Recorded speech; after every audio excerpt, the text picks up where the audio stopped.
Afternoon. Darren Osborne, a 48-year-old originally from Somerset living in Cardiff, was convicted guilty of murder and attempted murder after launching his lone terror attack against the Muslim community in Finsbury Park last year.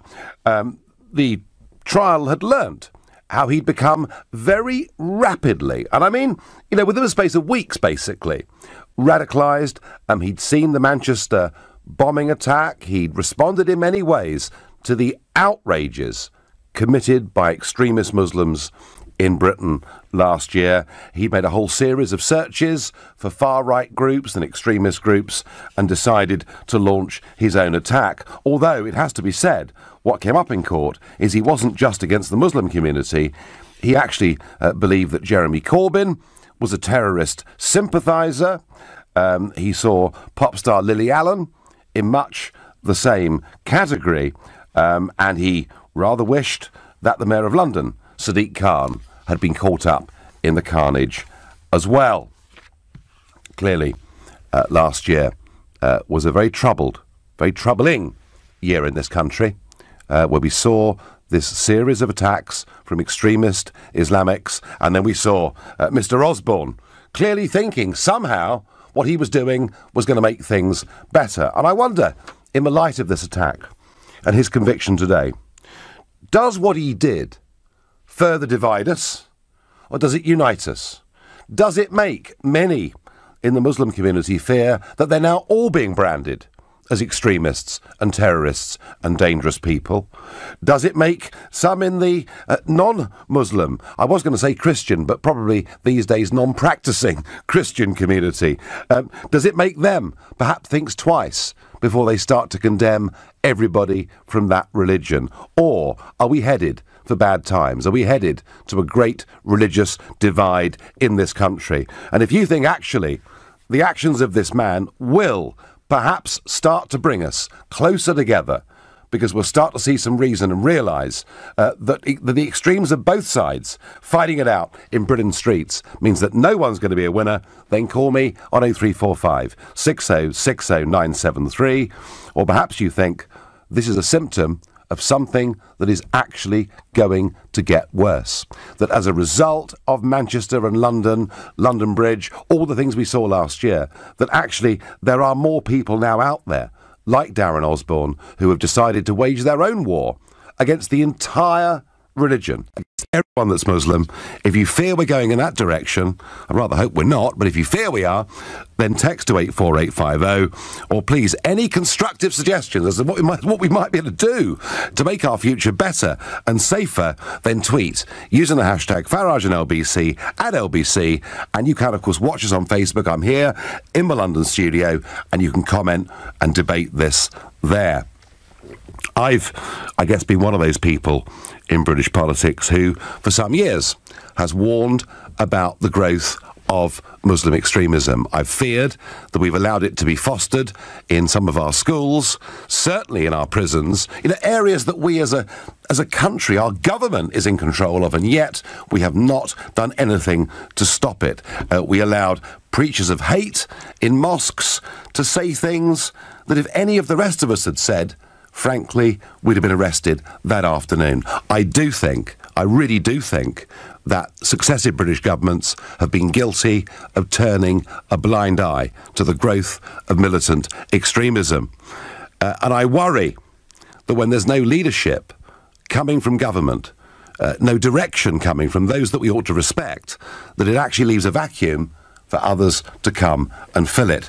And I am really worried, and I've had this debate with many people over the years, if we think the way we're going to solve this is by condemning the entire religion of Islam, we've got another think coming.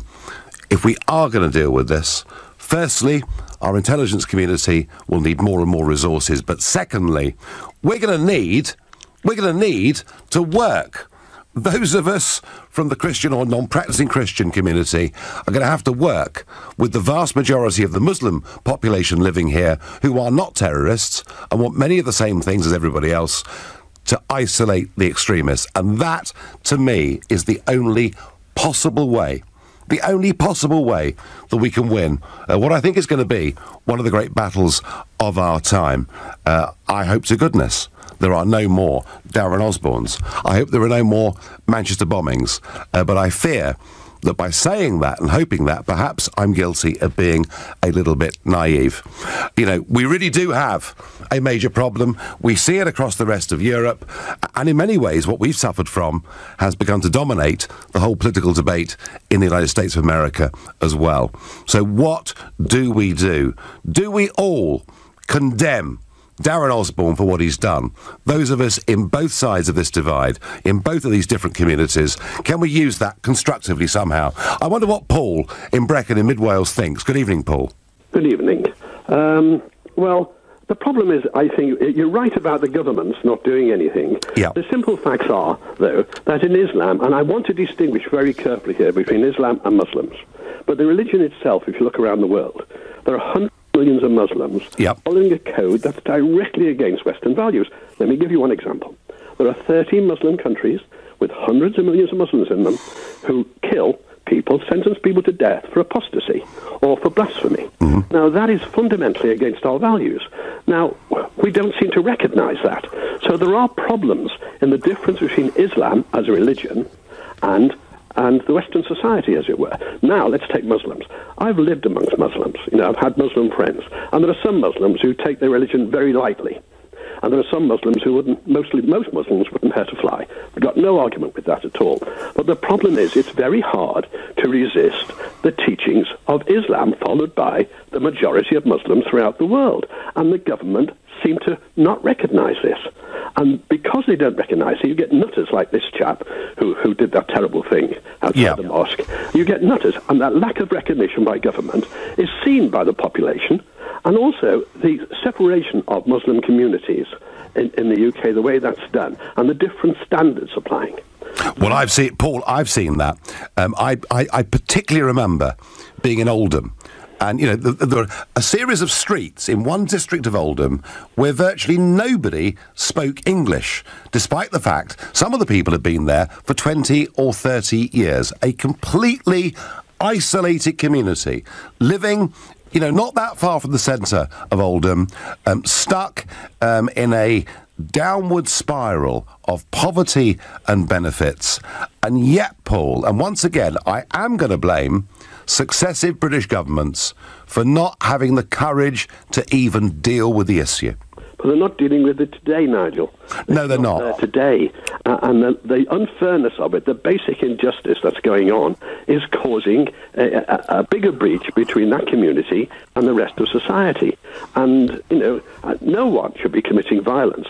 But, you know, when people are shouting God is great and doing it in the name of Islam all over the world, and when governments follow these codes, which are totally despicable to our Western values, and by the way, on LBC, I've actually, you know, been put against Muslims, as it were, to talk to them. Yep. And every time I actually push it down to the bottom line, which is, do you believe that Islam is wrong in doing that? They agree it's not wrong. And so there's a fundamental difference in values, and that's got to be faced and discussed with that community. We've got to deal with the religious schools and the imams teaching the hate, and we've got to stop a system where one person can preach hate and not be arrested. I know. Paul, I absolutely agree with that, and I am disgusted at successive British governments allowing this to foster without even dealing with it. I think you're right, absolutely right on all of that. As for the incompatibility of the religion with Western values, we'll discuss more of that over the course of the next hour. David is calling from Liverpool. Good evening. Hi, Nigel. Nigel, the thing which no one speaks about, which is the big problem, is that the Christians, the Muslims, Jews, Hindus and so on need to stop bringing up their children to only marry and date into their religion. They have to bring their children up to marry who they want. And that is otherwise you're saying, hey, look, everybody else is no good. Do you see what I mean? It's got to stop. David, do you think that religious schools play an element in this? Yeah, there should be no religious schools. If people want to have religion, well, when you're 18, do what you want, but not in school. The trouble is, David, there is a thing called parental choice, isn't there? But I mean, it's a bit like, you know, the football and so on. It's a brainwashing thing, you know. I mean, just let them grow up. Let them date who they want. All right. No, I get that point. But, David, how do you get people? I mean, I talked about Oldham, which is not that many miles away from where you're speaking in Liverpool. I know. I've been, Nigel. You know, and I simply couldn't believe what I was seeing. I thought I knew what was going on, and I was shocked by what I saw. How do you get people to intermarry? How do you get people to integrate if they don't even speak the same language?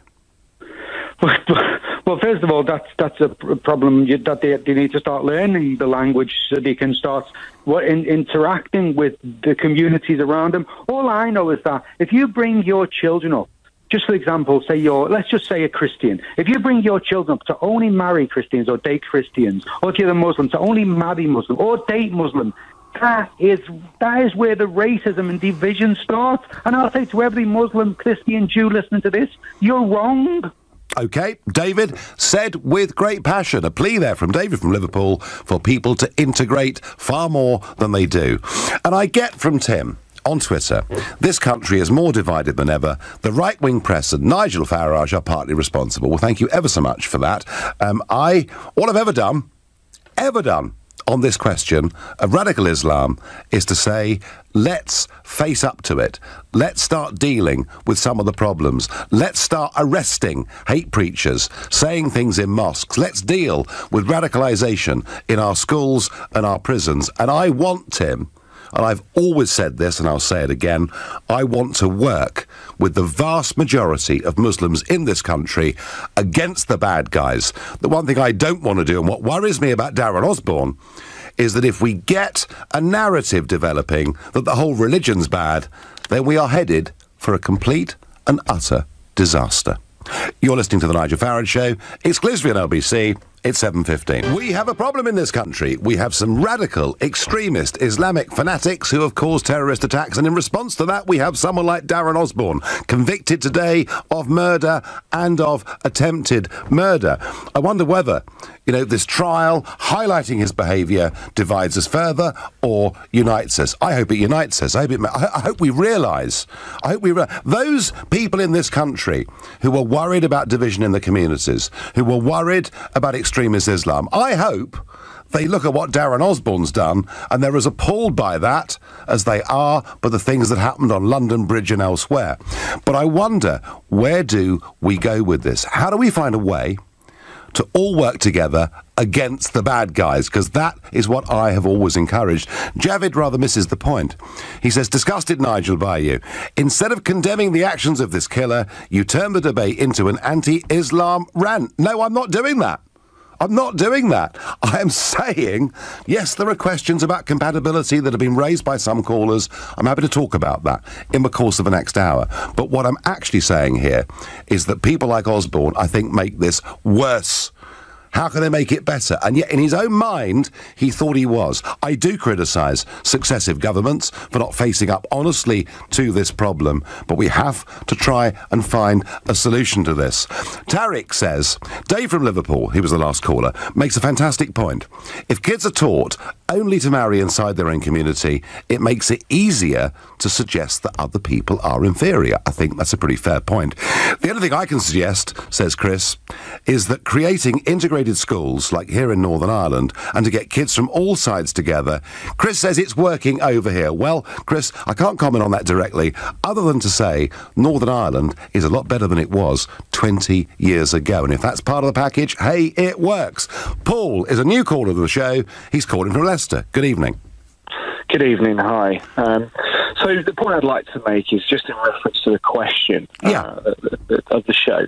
Do we think that such occurrences would create a greater divide? The answer is clearly no on my part. And for me, this individual was clearly not very well. He's carried out a lone wolf attack, and there's no reason for people to go a bit crazy and treat it other than that. This is a lone man carrying out an awful attack on members of our society. So he's not likely, Paul, because of what he's done, to lead to a surge of other people doing it. In fact, the opposite, perhaps. Well, like you, I don't believe that we should get crazy about this. I think, I think we should come together. I think there's a lot of things that we need to discuss. I do appreciate think tanks like the Quilliam Foundation who give us some insight to the Muslim communities. I think there's a lot of education that needs to, I think we need to learn a lot more about what goes on inside, inside these communities, and likewise for them to integrate into our society, etc. So I think there's a lot of work here. I mean, unfortunately, Nigel, UKIP has created a bit of a problem here, a bit of a vacuum, and I appreciate. I don't agree. I'm sorry, Paul. I disagree with that absolutely fundamentally. What UKIP did was, in fact, to destroy the far right in British politics. Had UKIP not existed, I think you'd have seen a very much stronger BNP or something like it.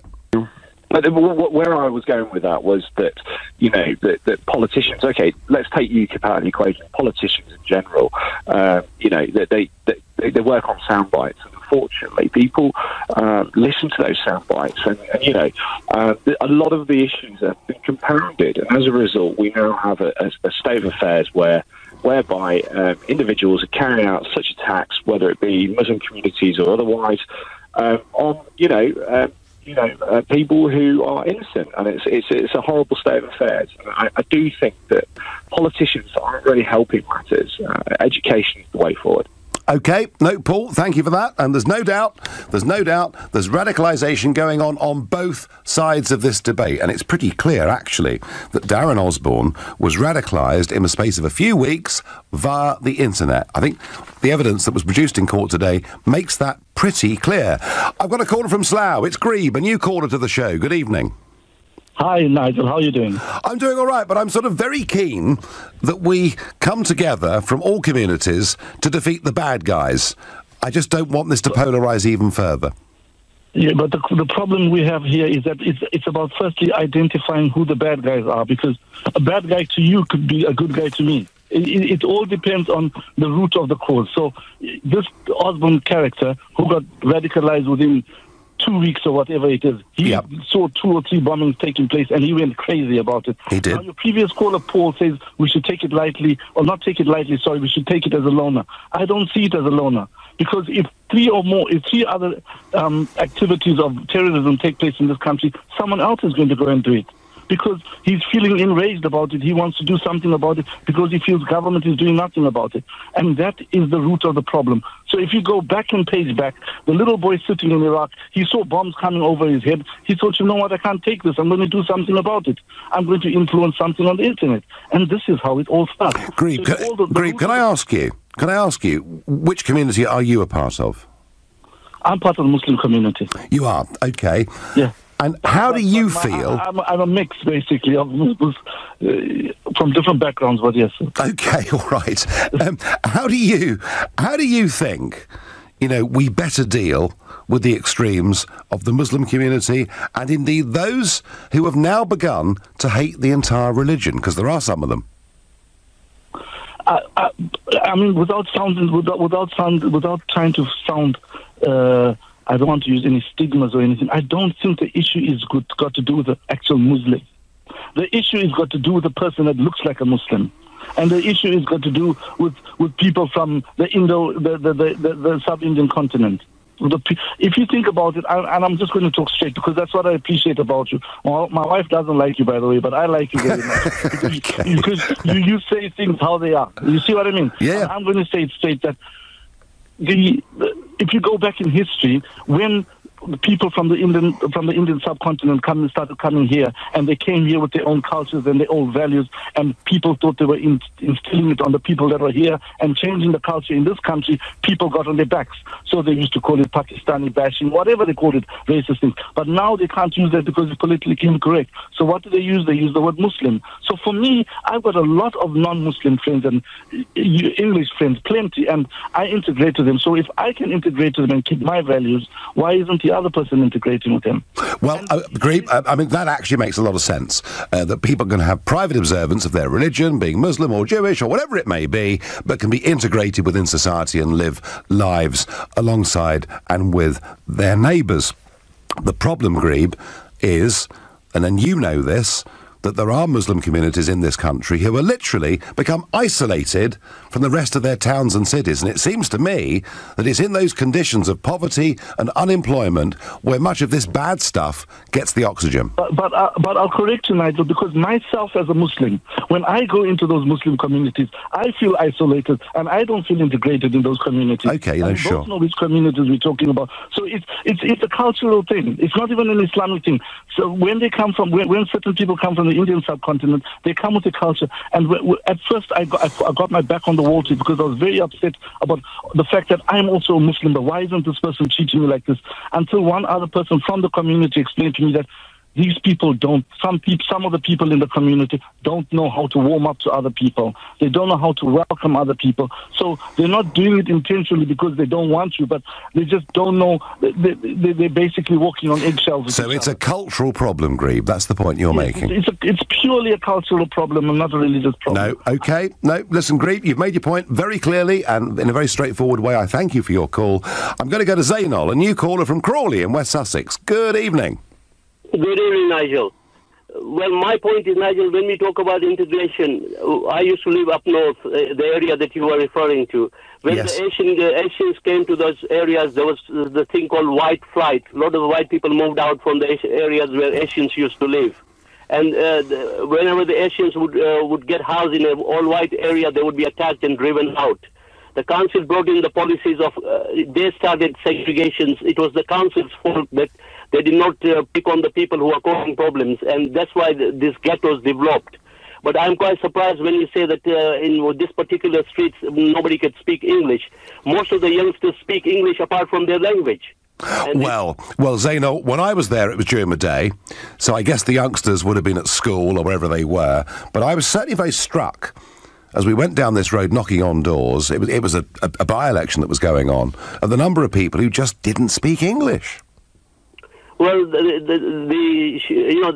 must be older people, but the majority of the people, if you look at the youngsters now, they can speak English. And the thing is, okay.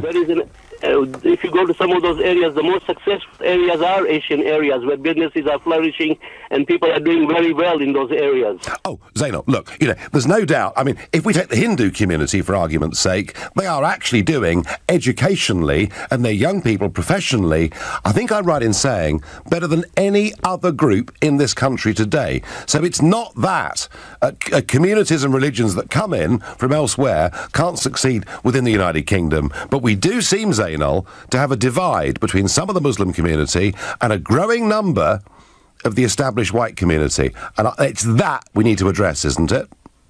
Well, you're right, Nigel. But the thing is, if you look at some of the areas that I'm talking about in Blackburn in Lancashire, yep. Most of those are Muslims.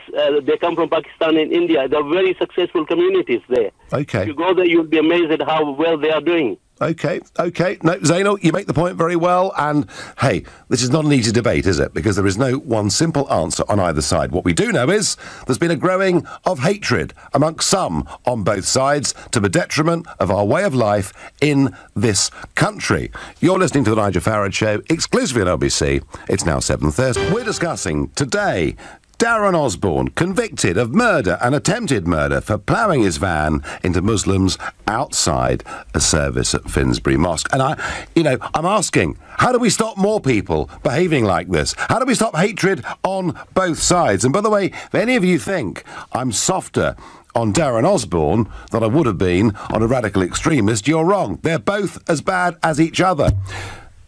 Point of interest, a lot of people who follow this show have been increasingly impressed by one Jacob Rees-Mogg. In fact, you keep texting and tweeting and ringing about him every single day. Well, this will fascinate you. Every month, the website Conservative Home has a poll on who people would like to be the next leader of the Conservative Party. And this is kind of pretty appropriate because we're told that, and all it needs is 48 backbenchers to trigger a leadership election, and we're told over 40 of them have so far lodged their letters with the chairman of the 1922 committee. So we could be very close to a leadership election. And Jacob Rees-Mogg, this month, his numbers have gone up, and he's in the lead. He's in the lead over Michael Gove and Boris Johnson as their preferred choice. He gets 21%, Gove gets 16, and Boris gets 14. It may not be a highly scientific poll, but remember, if there is a leadership contest, it's the Parliamentary Conservative Party that will whittle it down to a list of 2. It is then paid up Conservative members that will have the vote. And if you look at these numbers on Conservative Home, the one thing I would say is this. If this contest happens and Jacob Rees-Mogg makes the last 2, he'll win. There we are. That's my prediction. My neck on the block. Once again, I love having a punt. Back to this vexed issue of hatreds on both sides of this religious divide and what we do to try and make this a little bit better. Serena is calling from Enfield. Good evening. Hello, hi, good evening. How are you? I'm well. I would love to see a coming together and not a further division between these communities. I really would. Yeah, no, of course. I mean, I'm actually calling up as a visibly Muslim woman. Sort of just hearing a few of the other callers were saying that we need to integrate and things like that. I am a visibly Muslim woman. You know, my faith is very important to me. But I do integrate. I work. You know, we sort of do. We're productive members of society. And it's quite unfortunate when we have to hear that other people sort of tarnish all of us with the same brush. Yeah. So, you know, we integrate, we do everything that we need to do. Let's say that there's a tiny proportion of, you know, Muslims who don't want to do these things. You know, I personally should not have to feel the backlash or have to listen to these sorts of comments based on a few people, the same way I'm not going to turn around and judge everybody else based on what this terrorist has done in Finsbury Park. You know, I don't live too far from there. And hearing that, knowing that my family members have gone out to pray and, you know, it's terrifying to know that we seem to get it from both sides. We get it from the, you know, the extremist Muslims who, you know, are hell-bent on ruining our religion. And then we get it also on the other side, where people are accusing us of not doing anything about it. You know, we have plenty of websites. You just have to go on, you know, Islam Against Extremism, and that explains, you know, what Muslims feel and how, you know, we behave in these sorts of, you know, these atrocities that happen. But, you know, it's not, it's very... What are the criticisms, Serena? What are the criticisms of the integrated, moderate Muslim community in this country? I'm going to let you answer this. But one of the criticisms that regularly gets made, and certainly some of our national newspapers have used this line after various atrocities, is that the moderate Muslim community are too slow in coming out and openly attacking the extremist members of their own religion. How would you respond to that charge? Do you know what? That depends on where you're looking. I know that my community, like I said, IslamAgainstExtremism.com, if you go on that, they are one of the first to condemn all of these attacks. You know, we distribute leaflets, you know, all the community gets together to raise money in order to send out these leaflets so people understand that, you know, these perpetrators of Islamic attacks, they're not doing it under my religion. Unfortunately, the media does not want to see these things because it doesn't fit into the rhetoric that Muslims do not want to integrate. You know, okay, well, can I suggest, Serena, that the next time this happens, you make a bit more noise about it? Because I think it would be a voice that we'd all want to hear, and it would do a lot of good. Of course, of course. And I think that's something that my fellow Muslims sort of listening out there, you know, should help me out on, and that's something that we, you know, we are getting, like I said, we are getting attacked. Okay, and just to help you a little bit, please repeat the website again. IslamAgainstExtremism.com. IslamAgainstExtremism.com. Anyone listening tonight to this show of the Islamic religion that wants to help Serena in her battle against the extremes she suffers, not just from the bad guys in her religion, but from some on the other side of the community who are now choosing to condemn all Muslims, Serena needs a bit of help. Thank you very much indeed for your call. I guess we're going to go to St Albans next. We're going to go to Naeem in St Albans. Good evening. Good evening, my friend. How are you doing? All right? I'm doing all right, but I see hatred. I see hatred growing, Naeem, on both sides, and I want us to somehow try and close that gap. Okay, I got a solution for you, Nigel, and I got a solution for all your listeners as well. Okay. Hatred is born out of ignorance. People being ignorant. Okay, people are ignorant on all sides, and I don't like to use two sides. We are one community. We are all British. We are one community, and that's how we have to approach things. But the problem is ignorance, and I've got an invitation for you, Nigel. Yeah. And the invitation is, and to your listeners, is there is an organisation called Visit My Mosque. They have a campaign every year, and I think 300 to 400 mosques up and down the country open their doors, and I think that's on the 18th of February this year. And I'll encourage people to go and visit and actually see, you in particular, Nigel, you made a comment earlier on saying, we've got to stop these this hate preaching in mosques. Yes. Please, I visit mosques all the time, because I'm a Muslim, up and down the country when I travel. I don't hear any hate preaching. Can you tell me? Sorry, Naeem, are you telling me there has not been some hate preachers in our mosques in the course of the last 2 decades? There's hate preaching in all religions. I'll give you an example. There's a mosque, there's a community, a small Muslim community, I think they're Somalian, trying to open up a mosque and community centre in Leicester. And if you go to the planning website, the planning portal website, there are Hindu and Sikh people, and I don't mean to divide a community here, but there are Hindu and Sikh people saying, you cannot open a mosque in this area of Belgrave because it's the Hindu and Sikh area. Yeah, I know there are massive divides between the Muslims and Hindus and Sikhs, and I can't attempt to get in the middle of that one. That's not easy. What I can try to do is to say to people who are white British, for goodness sake, do not adopt the doctrine of Darren Osborne and those on the extremes who wish to condemn an entire religion, because if you do, you are dooming us to a complete and utter disaster. Naeem, I thank you for your call, but you must agree with me that the Abu Hamzas of this world have existed. There's also plenty of people out there that are nothing like Abu Hamza, and you've got to go and visit them. No. I'm inviting you. And Naeem, I have visited mosques, okay? I have visited mosques and taken food and mixed with the community. I have seen parts of the Muslim community operating peacefully and successfully in our country. I thank you. Ron says on Facebook, how many people must die in the name of religion on all sides? Have we not grown up over the course of the last 1,000 years? Ron, the answer is, I'm afraid, probably not. David says, to be honest, it's the media reporting causing divisions in our society. I'm not sure it is, David. I think there is a deeper problem than that. I really, really do. I'm a Christian who is married to a Muslim, and we both have Jewish grandparents, all born into our respective religions. Well, look, whatever religions we all come from doesn't mean we can't have private observance, but publicly be integrated within our communities and within society. And that's what we've got to do. Racism and xenophobia causes certain communities to keep to themselves. We would not have homegrown terrorism if it wasn't for these factors. Well, maybe if in the past we'd adopted a more sensible, more grown-up approach to immigration and integration, and not to have had 3 or 4 decades of state-sponsored multiculturalism, by which I mean state-sponsored division, perhaps things wouldn't be quite as bad as they are right now. You're listening to The Nigel Farage Show, exclusively on LBC. It's 7:45. 48-year-old Darren Osborne was convicted today of murder and attempted murder after launching his own terror attack against Muslims outside Finsbury Park Mosque last year.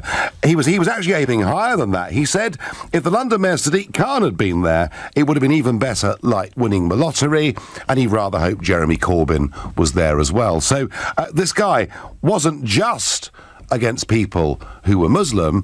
He seemed to be trying to take out those he thought were terrorist sympathisers or Muslim sympathisers. It is an attack that is based on hate, and the extraordinary thing is this from a guy who, until a few weeks before the attack, had no particular history of involvement with extremism or politics of any kind at all. So, you know, this can happen. I'm wondering how we can make it a bit less likely. Tony is calling from Doveridge. Good evening. Hi, good evening, Nigel. I'm a great admirer of yours, and I applaud the stance you're taking on this, particularly after all the work you've done to get us out of Europe. But I'm afraid, in this case, you're about 15 years too late. Right, go on. Depends which side of the hill you were in Oldham, because I was working for, 5 years there in urban regeneration, which is what I do. Yes. One side of the hill is populated by Bengalis, Bangladeshis. Yes. The other side by Pakistanis, and they hate each other. They're so ghettoized, they don't talk to each other at all. So you're not going to get into those ghettos. Yes, you're the second caller, Tony, that's indicated that actually there are huge divisions within the same religion. Well, it was so bad, if you cast your mind back, we were working on the west side, which was Westwood. I suspect it was Featherstall Road you were knocking, where nobody was speaking English. You may well be right. Yeah, we did a lot of work in there. And on the other side of the hill, the Pakistani community felt they were being ignored, so they started setting fire to their own houses to draw attention to their own plight, which is what let the BNP nutters in, which led to the Oldham riots. Yes, and the other thing, Tony. I mean, you talk about those divisions in Oldham within those different communities. The other thing I was struck by is I went to Oldham shortly after the riots, and was it 2005 the riots? Yeah. Okay, I went to Oldham shortly after that, and I was on a panel. BBC debate programme with the late Charles Wheeler, the veteran BBC correspondent. And he'd been to Oldham for the government and conducted a study as to the cause of the riots. And do you know what was incredible, Tony? Was what I saw then in Oldham was an area was either black or it was white. It was literally...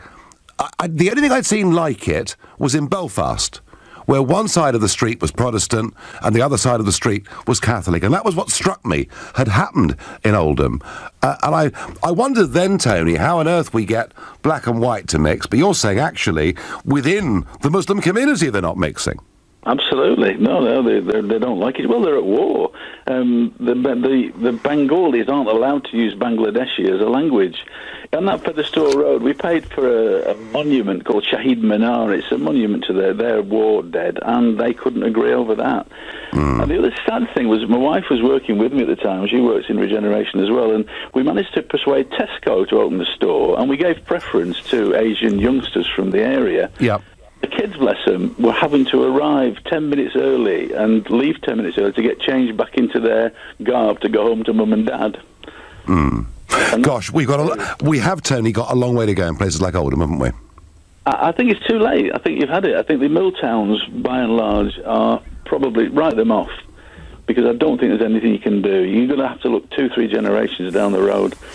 Young imam, the guy who was training to an imam working on our team, was kind of sanguine about it. He said, well, don't worry, because it'll never happen to you what the IRA are doing, because we'll just breed you out. Tony, that's a slightly different perspective on it, but I do think that we have got to a state where some parts of our cities and towns, maybe we have passed the point where integration can happen, but it's pretty depressing and it's pretty worrying. And the trouble is, Tony, the more that happens, the more Darren Osbornes there are likely to be. So whether you're right or not about Oldham and some of these mill towns, we surely have to keep trying. Tony, I thank you for your call, albeit a bit of a depressing one. Imran is a new caller from Ilford. Good evening, Imran. Good evening and greetings to you and your listeners. Assalamu alaikum. Peace be to you. Thank you, Imran. So, Imran, how do we improve relations and stop all these horrid attacks on both sides? It's basically education. You see, if you see any religion, they're good and bad people. My message is basically for your listeners who are non-Muslims. I think if anybody has any grudge, any hatred against Muslims due to media hype, etc., Islamophobia, I want to remind you who are the IRAs, who are LTTE, etc., etc. So I think the problem lies in our religious scriptures, whether it is Quran, Torah, or Bible. It can be misused, misinterpreted, because it is written as classic, whether it is classic Arabic or Latin or Hebrew.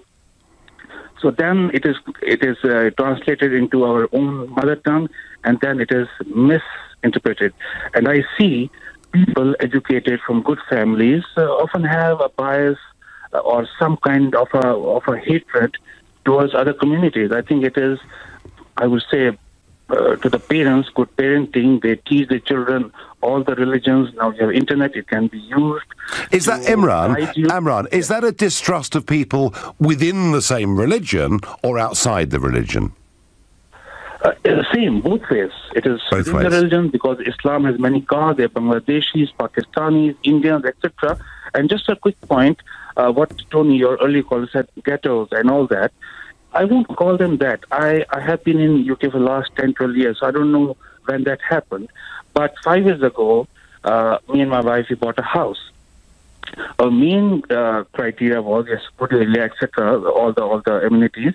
But we also looked at our neighborhood. So we wanted a few Indian families also in our neighborhood who have become good friends of ours. It helps. We are not, we want to live in a multicultural society, but sometimes it helps to live where your neighbors are from the same country or from the same state. It helps, you can have get-togethers. Yeah, I know. I do understand that, and it's obvious, isn't it? And hey, when the Brits go abroad, they often concentrate together in different places. I understand that, Imran. But Imran, just very quickly, I've got more callers to bring in, but very quickly, as you look at this Darren Osborne attack, and we all hope that it's a complete one-off. But as you look to the future, are you optimistic that integration in Ilford and your part of London is going to get better in the next few years? Yes, it should, because I think, basically people who get radicalized of any religion, I don't think they are well-educated or literate in the real sense of the term. So, for example, my children, my son, he will grow up respecting all religions, so I think it starts from there. OK, Imran, and listen, I'm pleased to hear a bit of optimism after David's call, and I'm going to go, probably the last caller tonight, Jake, a new caller from Kensington. Good evening, Jake. Hello, Farage, how are you? I'm well, thank you. So, Farage, what do we do?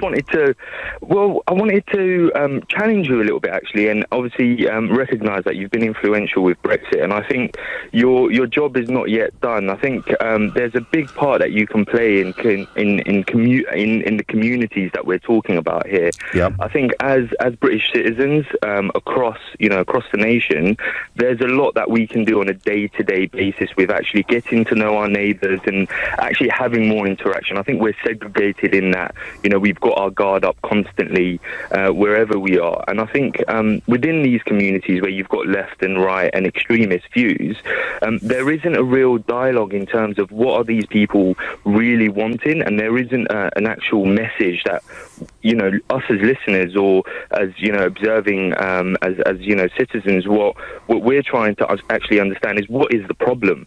What is the problems that extremists are facing? Are they telling us that they don't want this constant wars? They don't want they sympathise with these people, and I think you are, as I said, you've been influential in that aspect. So I think that there is a part where you can unite. All right, Jake, thank you. I'm going to say this as my final thought on this, my final word on this.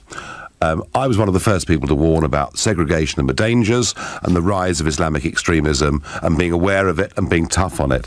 However, I have urged everybody, who faces up to this problem, who's not in denial over it, not to condemn an entire religion, because if we do that, we will lose. And we've got to work together with the moderate Muslims in this country who represent the vast majority against the bad guys. I do not want a religious war on the streets of our country, and I condemn Darren Osborne as much as I condemn anybody else that commits acts of terror.